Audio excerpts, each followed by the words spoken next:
今晚喺信義呢度宵夜整個小炒，老細啊點個餐啦，炒粉炒個田螺，豉油黃鵝腸，係咪嗰個煎田雞好食啊？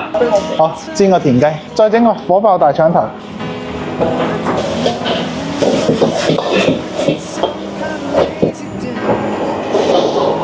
上嘅第一道餸炒田螺，俾咗酸筍同紫蘇來炒。呢個比較特色喎，鴛鴦粉喎，河粉溝米粉，店名就直接叫炒粉，所以就真係要認真試下佢哋炒粉。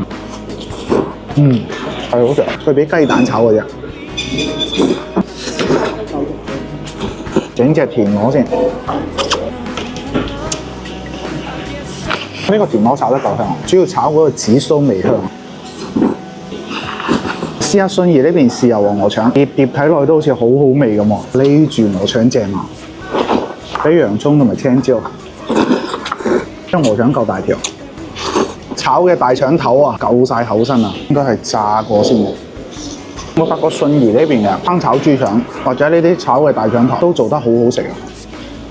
真係冇得頂，多食兩嚿。呢個香煎田雞香啊，連田雞皮一齊煎，田雞皮係炸到好香啊！試下呢個口感先，好夠味啊！整隻田雞嘅雞髀先，出品嘅份量啊都唔細啊！田雞帶皮唔錯，好食啊！